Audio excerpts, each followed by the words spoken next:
18 banned video games, 7 levels. From a racing game where winning depends on killing civilians, to a game that literally caused a real-life murder. These are 24 of the most disturbing banned games of all time. The deeper we get into the iceberg, the more disturbing the content. Let's start at the tip of the iceberg.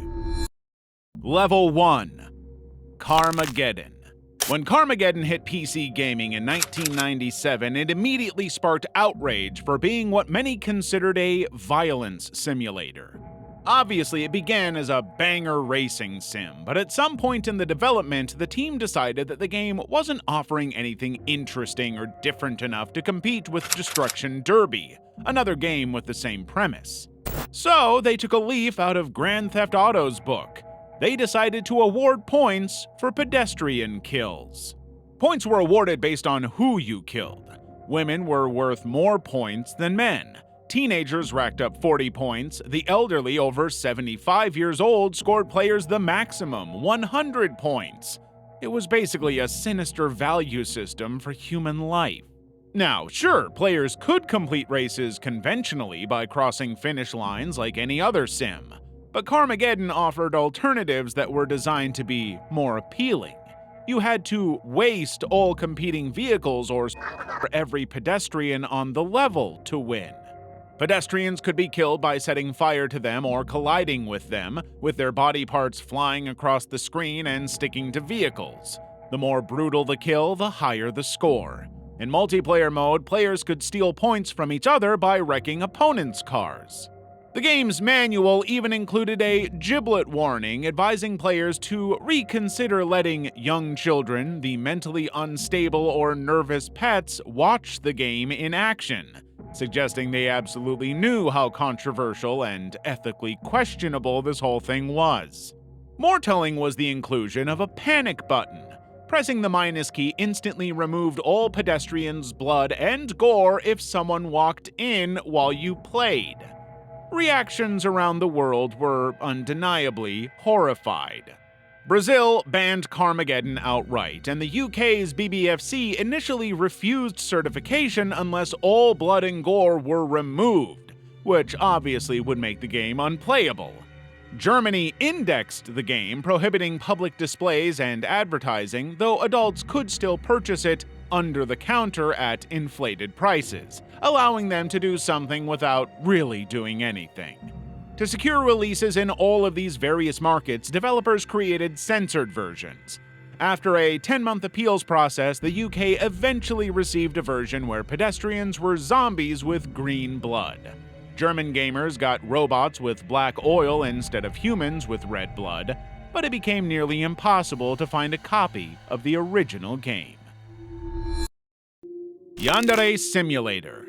Yandere Simulator began as a simple concept. You play as a high school girl eliminating romantic rivals for her crush's affection. Disturbing as hell, sure, but it's simple enough to understand.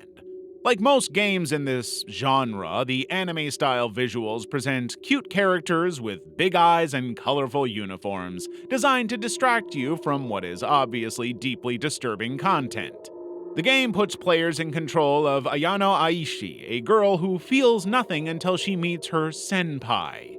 Each week, a new girl falls for senpai, giving players a deadline to eliminate her before she confesses her love on Friday. Already, that's kind of messed up. But where the game really gets disturbing is through the methods available for killing. Players can murder rivals outright, dismembering bodies and disposing of evidence. They can sabotage a girl's reputation until she offs herself. They can kidnap students, taking them to Ayano's basement where they're tortured and mentally broken until they become willing to kill for her. What are you doing? Don't come any closer! Stay away! Stop! No! One particularly graphic elimination method involves throwing a rival's head into a fan and slicing it into pieces while she's still alive. It's unthinkably violent. But most controversial of all is the game's panty shot mechanic. Players must crouch behind female students and photograph their underwear to earn info points. These points serve as currency to buy information and elimination schemes from an information broker. And that was the thing that made streaming platforms say no. In January 2016, Twitch banned Yandere Simulator completely. The developer, known as Yandere Dev, claimed confusion about which elements triggered the ban. Was it the partial nudity, the slaughtering of school children, or something else entirely? The fact he had to ask was kind of the point, honestly. Yandere Dev faced accusations of inappropriate behavior, poor programming practices, and hostile responses to criticism. Voice actors and volunteers began publicly distancing themselves from him, fully believing that he did all of it. 10 years into development, the game remains unfinished, but the controversy is still strong as ever. Level 2. Postal 2. In 2003, Running with Scissors unleashed Postal 2 upon the world, igniting a firestorm that would cement its place as one of gaming's most controversial titles ever released. Set in the fictional town of Paradise, Arizona, players stepped into the shoes of Postal Dude, a sunglasses-wearing man in a trench coat tasked with completing mundane errands like get milk or cash paycheck. If you knew nothing about the Postal games, you'll probably be wondering, how the hell does a game about getting milk get so controversial? Well, what made Postal 2 instantly notorious wasn't its premise, but its execution. The game offered players complete freedom to complete tasks peacefully or through extreme violence. You could pee on corpses, kick severed heads down the street, or set people on fire. You could dogs, then use them as weapons by attaching their heads to gun barrels. Cats could be used as silencers for guns, impaled and as you fired. Now it makes sense, right? The game wasn't even released in Germany before it was banned, and New Zealand went even further. They passed a law making it illegal not just to sell Postal 2, but to own it. Possession carried a $1,200 fine, while retailers faced $30,000 penalties and potential jail time. To this day, it's one of the most extreme bans on a video game in history. Computer Gaming World gave Postal 2 a score of 0, calling it the worst product ever foisted upon consumers. CNN's review declared it more offensive than fun, noting it simply goes too far too often. It seemed like nobody really enjoyed the game at all, too hung up on its violence or obsession with explicit homophobia, racial stereotypes, and inappropriate content. Running with Scissors embraced the controversy, proudly displaying negative reviews on the game's packaging. They even incorporated real-world backlash into the game itself, featuring an objective where players collect their paycheck from the actual game studio while defending against violent video game protesters. Like basically every other game in the franchise, Postal 2 developed a cult following, with its defenders arguing that it's satire, a brilliant caricature of our mangled, disconnected fast food society. Others pointed to its tagline, "Remember, it's only as violent as you are," noting the game can technically be completed without harming anyone, which, admittedly, is true. But the ban is still in place today. The game remains unavailable in several countries, and as recent as 2021, German officials rejected requests to lift the ban. By the way, if you're enjoying this video and want more great video game content, don't forget to hit that like and subscribe button. Level 3. Demonophobia. Demonophobia emerged in 2008 on Japanese file-sharing sites as a freeware horror game. The game follows 14-year-old Sakuri Kunikai, who, after jokingly attempting to summon a demon, wakes up trapped in hell. What sets Demonophobia apart from other games isn't its gameplay, but the deliberate and intense focus on the protagonist's suffering. Players navigate Sakuri through a nightmarish labyrinth filled with demons and death traps. The game features over 60 death animations, each more disturbing than the last. These aren't quick game over screens, but elaborate, unskippable sequences showing Sakuri's brutal demise in excruciating detail. Throughout every single one, she remains conscious only to revive days later with amnesia to try again. One death scene involves Lucifer raising a katana between Sakuri's thighs, causing her to urinate in fear before being sliced in half from crotch to head. Others show her dismembered, crushed, or violated by tentacles. The game revels in its horrific executions. The creator, 237 Mr. Mister, faced accusations of producing pornography disguised as a game, with many players questioning whether Demonophobia qualified as gameplay or merely served as a vehicle for disturbing animations. The game has since been described as ryonage, a term for media focusing on the suffering of female characters. Despite attempts to release an English translation, Demonophobia remained controversial enough to be effectively banned on many platforms. The creator vanished without explanation, leaving fans speculating about behind-the-scenes pressure or even possibly legal ramifications for what he created. The game remains a controversial milestone in horror gaming. It's just not remembered for any good reason. Level 4. Agony Unrated Edition. Agony Unrated emerged on October 31st, 2018 as Mastermind Studios' unfiltered vision of hell, a first-person survival horror game that pushed boundaries beyond what most developers would ever even consider attempting. The original rated version already shocked players with its horrific environments and disturbing imagery, but even that required censorship to secure a mature rating rather than the retail-killing adult-only classification. Stepping into Agony meant wandering through environments made out of what has been described as visceral, meaty walls, past dismembered bodies arranged in nightmarish tableaus. Players controlled a tormented soul with no memories, navigating hell while possessing other martyrs and demons. But the gameplay itself wasn't actually what earned Agony its notorious reputation. The uncensored, unrated edition restored content so extreme that Madmind initially couldn't include it due to legal concerns. This version featured a checklist of taboos that read like a regulatory nightmare. We're talking brutal and non-consensual scenes, eye gouging, heart plucking, and perhaps most controversially, exploding characters' heads.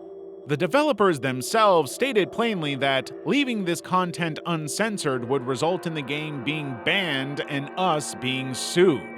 Why they even put it there in the first place is a very good question. The game's environments dripped with bodily fluids, every surface appearing wet and sticky. Within minutes of starting, players encountered demons engaging in likely non-consensual lovemaking and scenes of a mother feeding poop to an infant. The hellscape was designed specifically to make players uncomfortable through a combination of bizarre eroticism and extreme violence. Germany blocked the game entirely, and the ensuing controversy grew so intense that the unrated version mysteriously disappeared from many players' Steam libraries, later reappearing as free DLC after negotiations with the platform. Many of those who played Agony described it as overindulgent, the game seemingly built to shock rather than scare in traditional ways. The developers later defended their approach, arguing that if limits do not exist in the film industry, they should not exist in the gaming industry either, which isn't really how it works. Despite its notorious reputation, some, if not all, players were drawn to Agony precisely because it pushed boundaries. The game offered 7 different endings depending on the player's choices, constructing what the developers called a bloody puzzle full of sin and manipulation. Essentially, it's not only a test of endurance, but a test of how depraved you are. Level 5. Devotion. Devotion is a psychological horror game from Taiwanese developer Red Candle Games. Set in a 1980s Taipei apartment, the game quickly earned praise on release for its atmospheric tension and disturbing storyline about a family's destruction through religious fanaticism. But just days after release, Chinese players discovered something hidden in plain sight: a small poster with an ancient-style writing that read, "Xi Jinping, Winnie the Pooh moron." This is a reference to the banned Chinese meme comparing President Xi to the cartoon bear, and it ignited immediate outrage in China. Within hours, thousands of negative reviews flooded Steam. The game's rating plummeted from overwhelmingly positive to mostly negative. Chinese players felt betrayed, having enthusiastically supported what they discovered was mocking their country's leader. Red Candle Games scrambled to contain the damage, patching out the offending art and issuing an apology claiming it was merely a forgotten placeholder from development. "We do not have any intention to attack or insult," they stated.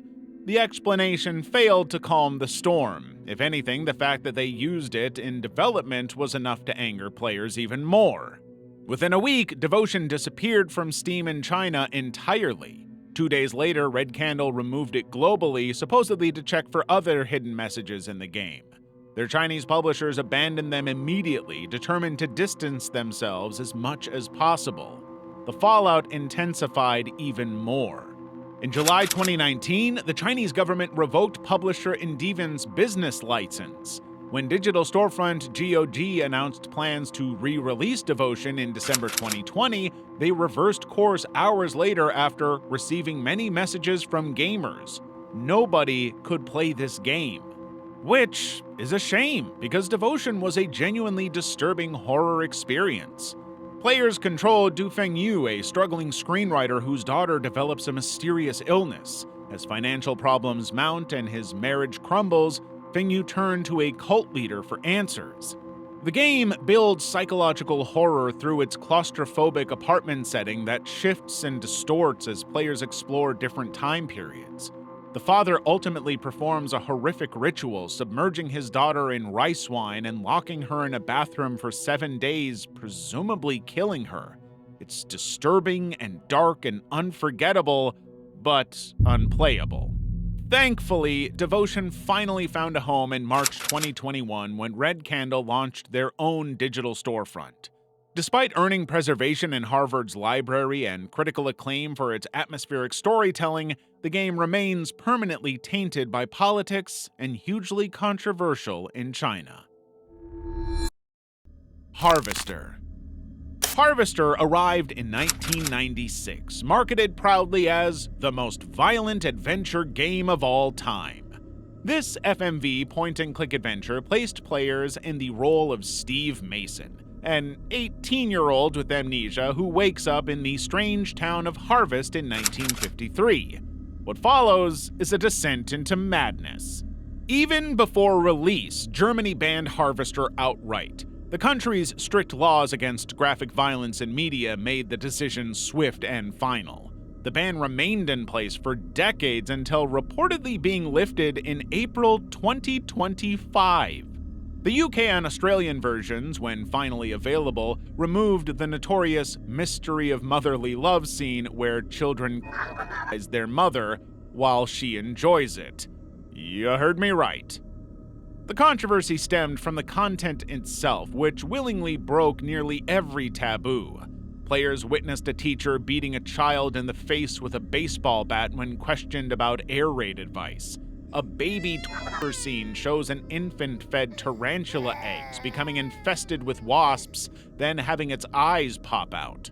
Characters offing themselves by hanging at the local diner. One woman, convinced she's fat, claws the skin off her face while looking in a mirror. There is something to horrify everybody in this game. For those unconcerned by violence, the intimate content was there to test you. Players can proposition their own mother for lovemaking. A father watches his daughter through a peephole during a lovemaking scene, complete with heavy breathing. It's all disgusting and wrong. If you make it to the end, the game culminates in a choice. For your fiancée Stephanie by ripping out her spine, which naturally is shown in graphic detail mimicking Mortal Kombat's fatalities, or refuse. Either way, the game reveals itself as a virtual reality experiment testing whether violent games can create killers. So, congratulations, player. You are the big test. Harvester took 2 years to complete due to its controversial nature. Writer-director Gilbert P. Austin refused to censor any of the content no matter what, causing delays. When it was finally released by Merit Studios and DigiFX Interactive, the game's marketing leaned into the controversy, with Merit CEO Jack Irons stating, "We're going to turn some stomachs out there." It's like they knew exactly how disturbing this game was, they just didn't care. The game now lives on digital platforms like GOG and Steam, where new generations encounter its disturbing vision, intact and uncensored. Thrill Kill. Thrill Kill was a fighting game developed by Paradox Development for the PlayStation in 1998, but it was never supposed to be this. What began as Earth Monster, a sports game, evolved into something far more controversial after publisher Virgin Interactive repeatedly pressured developers to make it increasingly violent. The game's plot centered around 10 damned souls who had committed horrific acts during their lives and were sent to hell. There, Maruka, the goddess of secrets, forced them to fight to the death in a tournament where the winner would be granted reincarnation on Earth. Unlike traditional fighting games with health bars, Thrill Kill featured a kill meter that filled as players successfully attacked opponents. Once filled, players could execute a Thrill Kill, a gory finishing move that would eliminate an opponent from the round. Each character embodied disturbing themes and backstories, including a librarian-turned-dominatrix who electrocuted herself with a cattle prod after killing her husband and sister for having an affair, a plastic surgeon who killed and disfigured patients and died from infection after attaching a bear trap to his face. Hell of a way to go. A couple who sold human remains as home-style sausages, and an FBI behavioral analyst who became a serial killer. But here's the thing, all of these characters wore BDSM-themed outfits, and the game was deliberately designed with sadomasochistic themes. The producer literally provided BDSM fetish magazines and DVDs as inspiration for the art direction, which is why all of the moves are highly violent and with names like Slap, Swallow This, Crotch Crush, and Minor 69er. Paradox and Virgin Interactive intentionally pursued the first ever adults-only rating from the ESRB specifically for violence, but not sexual content, which was typically the reason for such ratings. They actually succeeded, making Thrill Kill only the 9th game to receive an AO rating and the first for violence alone. But that was a massive mistake. In August 1998, Electronic Arts acquired Virgin Interactive, but they didn't like this extremely violent game, and the AO label meant that it would never be anything more than a cult hit. Despite the game being 99% complete with marketing plans in place, EA canceled Thrill Kill just 2 weeks after the acquisition. They refused to release it or sell publishing rights to other interested companies, including Eidos Interactive. However, they never actually told the developers about the cancellation. They found out online, which made them so angry they leaked bootleg versions of the game themselves, making Thrill Kill one of the most downloaded PlayStation ROMs on the internet. Hatred. In 2015, Polish developer Destructive Creations released Hatred, an isometric shoot-'em-up with a key point of difference. Unlike other violent games that offer narrative justifications or satirical contexts, Hatred presented players with a straightforward premise. You are a misanthropic mass killer on a crusade to kill as many innocent people as possible. Go. That is literally it. The game opens with a chilling monologue from the protagonist, known only as the antagonist, a hulking long-haired man dressed in a black trench coat. He explains that he hates this world and the human worms feasting on its carcass, before setting out on his killing spree. This weird, direct approach to violence with no moral concerns set Hatred apart from other games that typically provide players with reasons to commit violent acts. This was just violence for the sake of it. What made Hatred uniquely disturbing was its presentation. The game employed a deliberately cold black and white aesthetic with only blood and explosions appearing in color. It doesn't seem that noticeable, but that simple visual choice really made it clear what you are doing. It's literally black and white, methodically hunting down and executing innocent civilians who scream and run in terror. The gameplay mechanics reinforced this disturbing premise. Players were required to kill a specific number of civilians to progress through the game, with objectives explicitly listing how many innocents needed to be murdered to get to the next level. But the game also featured execution animations, where players could regain health by performing graphic killings of wounded victims. And make no mistake, these weren't optional side activities, they were essential gameplay elements. Hatred made no attempt to soften its premise. There was no satirical commentary like in Grand Theft Auto, no zombies or aliens to dehumanize the targets, and no narrative justification for the violence. When asked why they didn't use non-human enemies, the developers bluntly stated that killing virtual people makes more of an impression, because unlike zombies, innocent people would run away from you. Which is a bizarre explanation. The controversy was so strong, Valve temporarily removed it from Steam Greenlight following backlash, only to reinstate it the very next day after receiving a personal apology from the developers. The game ultimately received an adults-only rating from the ESRB, a rarity in gaming. Despite the uproar, critics found Hatred's most damning quality wasn't its controversial content at all, the game just sucked. Controls were described as clumsy, AI was uniformly terrible, and the experience quickly became repetitive and dull. By the second level, players reported praying for gameplay twists that never came. It was just killing. And unless you were a psycho, that was boring as hell. Level 6. Atomic Heart.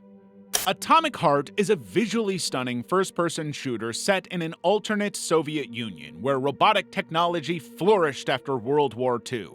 The game's retro-futuristic Soviet aesthetic is totally unique, not the kind of world you see in other games. That includes the protagonist, a KGB agent navigating through this idealized version of communist Russia. But that's also kind of the problem.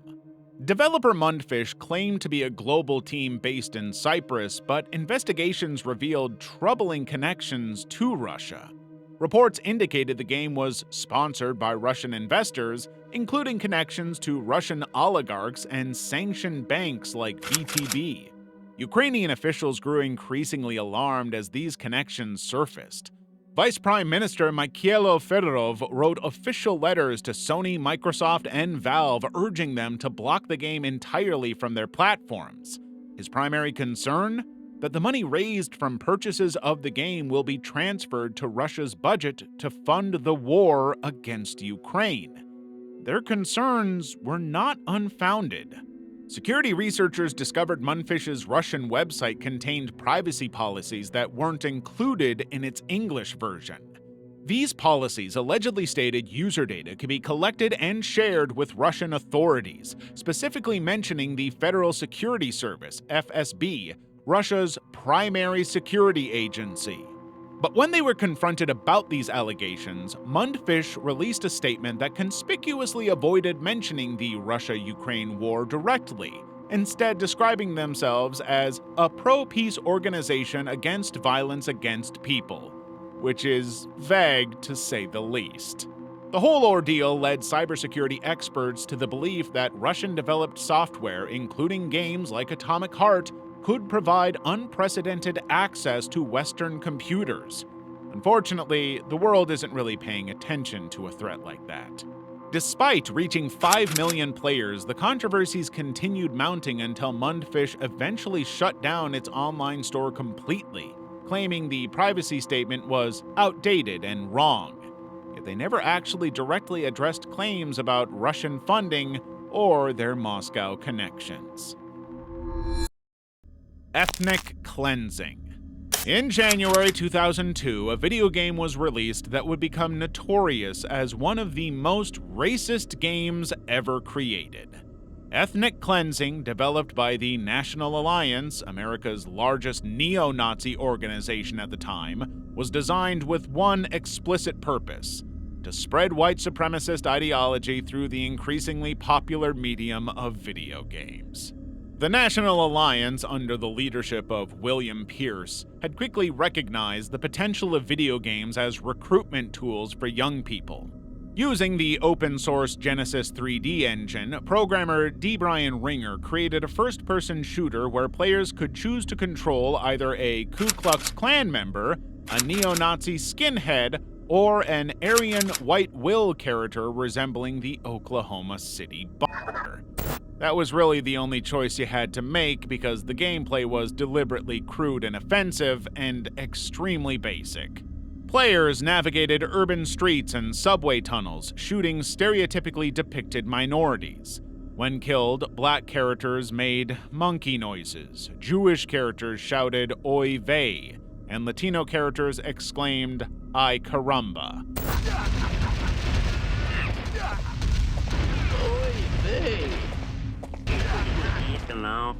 The final boss was a caricature of then Israeli Prime Minister Ariel Sharon.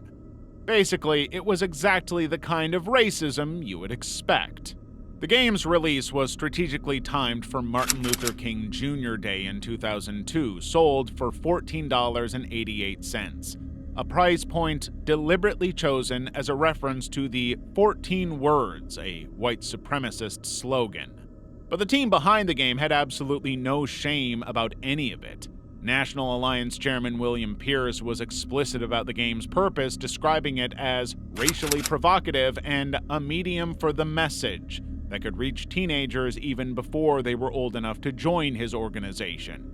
By March 2002, Pierce claimed the game had sold 2,000 copies, with 90% of customers being white teenage boys. Their gamble was a success.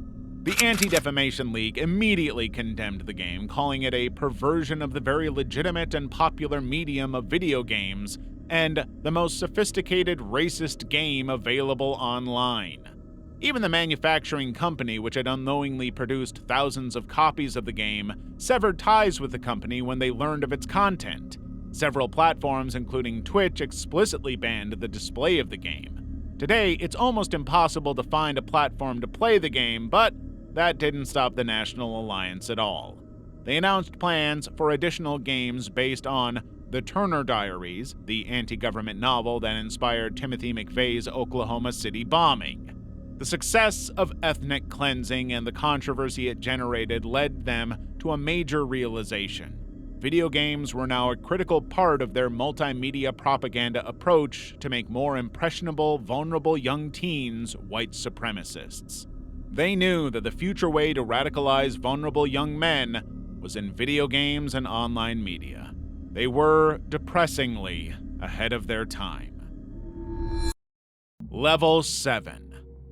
The Guy Game. In 2004, Top Heavy Studios released The Guy Game for PlayStation 2, Xbox, and Windows. It was a trivia game where players answered questions to progressively unlock footage of real young women exposing their breasts. But unlike similar heavy games, the footage wasn't animated or acted, but was real spring break revelry filmed at South Padre Island, Texas. The Guy Game was designed to mimic the format of Girls Gone Wild videos that were popular at the time. Players would watch as host Matt Sadler quizzed bikini-clad women on beaches. Answer correctly and you'd earn points toward uncensoring the footage. The game featured a flashometer that gradually removed pixelation from the women's exposed breasts as players progressed through it. What made this particularly disturbing is how the development team approached the project. Jeff Spangenberg, who previously founded Retro Studios, creators of the acclaimed and boob-free Metroid Prime, directed this game that deliberately turned women's bodies into literal prizes to be unlocked. But the young women who took part received as little as $100 for their participation, with many likely unaware of how widely their images would be distributed, and with no way of profiting from their own exploited image. It took 4 months after release before one of the women featured in the game found out what was going on, and it could not have been more of a disaster. The woman filed a lawsuit against Top Heavy Studios, Take-Two, Microsoft, and Sony, but in doing so, she revealed a shocking fact. She was only 17 years old when filmed, making her legally a minor. Despite signing a consent form with a fake ID, her age made her participation illegal regardless of any paperwork. The court quickly issued a temporary injunction prohibiting further sales of the game. The banned status made the Guy game notorious overnight. On their website, Top Heavy complained, "The man has decided that our fun and hilarious presentation of Spring Break Revelry just wasn't appropriate for the world of gaming." It was a dismissive reaction that totally ignored the serious legal and ethical issues at play and painted them as the victims. But actually, the Guy game wasn't just tasteless entertainment, it became illegal contraband containing what technically constituted child pornography under US law. That controversy poured fuel on the fire of broader discussions about video game regulation, with Illinois Governor Rod Blagojevich specifically citing it as a major problem while pushing legislation to regulate the sale of mature games to minors. The lawsuits eventually forced Top Heavy Studios out of business entirely, but copies of this illegal game are still occasionally popping up and selling for over $250. KZ Manager. In 1988, a video game named KZ Manager put players in the role of a Nazi concentration camp commandant. The game spread across multiple platforms, including Commodore 64, Amiga, MS-DOS, and Windows, with various versions appearing through the 1990s into 2000. But all of them had the same deliberately horrifying gameplay mechanics. Players managed resources, including Jewish, Romani, and Turkish prisoners, poison gas supplies, and equipment. Success required the player to find the optimal balance between income and expenses through a disturbing economic loop. Prisoners had to be purchased, forced to work to generate income, then killed with Zyklon B gas when they were no longer useful. In some versions, public opinion within the game would rise when the player executed prisoners. Spending too much time without a sufficient number of executions made public satisfaction drop. If you wanted to be liked, you had to commit genocide. German authorities quickly recognized the danger. In July 1989, the Federal Department for Media Harmful to Young Persons indexed the game, restricting its sale across the country. By October 1990, the New Ulm District Court had completely banned its distribution nationwide for violating German Criminal Code Section 130, incitement of masses. Yet, despite these bans, underground circulation continued. The game spawned multiple iterations, including the Millennium version in the late 1990s. No matter how many times the game was shut down, the Nazi supporters always found a way to bring it back around. KZ Manager is really the perfect example of an extreme case of dehumanization through interactive media. It's propaganda. Unlike most of the controversial games we've covered that merely depict violence, KZ Manager gamified it itself, turning real historical atrocities into resource management challenges. Players were encouraged to actively participate in one of history's greatest war crimes. The game remains largely inaccessible today, with footage and images extremely rare. Most gaming platforms and archival sites refuse to host it. Most people simply don't know it ever existed, which, all things considered, might be for the best. Manhunt. Rockstar North's Manhunt dropped players into the boots of James Earl Cash, a death row inmate coerced into starring in a snuff film directed by a shadowy figure known only as the Director. Of all of the Rockstar games, this one was the most violent and visceral, with a simple goal at the heart of it: execute gang members as brutally as possible using tools like plastic bags, hammers, and shards of glass, with higher scores awarded for creativity in killing. Stealth was secondary to carnage. All of Cash's pictures were filmed in grainy, voyeuristic angles, blurring the line between player and spectator. You are both. Critics labeled it a simulator, a term that stuck no matter what defenders tried to say. Unlike Grand Theft Auto, where violence was chaotic and often absurd, Manhunt demanded calculated and savage cruelty. Executions involved suffocating enemies with grocery bags, their limbs twitching as their oxygen faded, or plunging a crowbar into a skull with a sickening crunch. The British Board of Film Classification, BBFC, granted it an 18+ rating but noted its sadistic focus. Retailers like Dixon's yanked copies from shelves preemptively, fearing backlash from concerned parents and activists. That worry quickly made its way across the Atlantic. U.S. Representative Joe Baca seized on the game as a political tool. By 2009, he'd introduced the Video Game Health Labeling Act, demanding warnings on titles rated teen or higher, saying that excessive exposure to violent video games has been linked to aggressive behavior. In his eyes, there was no better example than Manhunt, which he said was teaching kids how to kill through vicious, sadistic methods.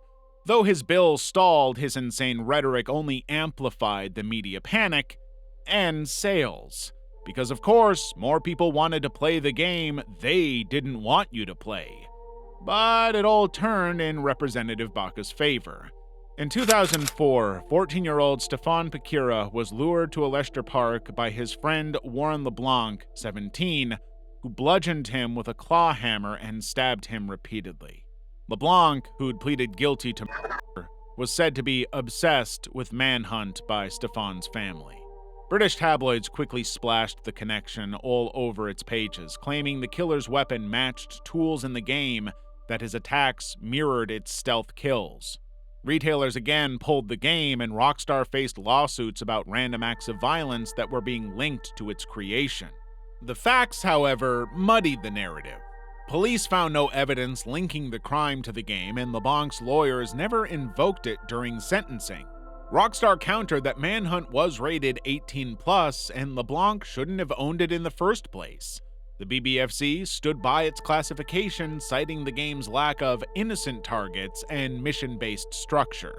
But despite all of that, by 2007, the sequel Manhunt 2 was banned outright in the UK. To this day, it's still a hot topic about whether violent video games create killers or not. But Manhunt is always a part of that discussion. And hey, if you're still in the mood for great video game content, why not check out this video on the most disturbing unsolved game mysteries?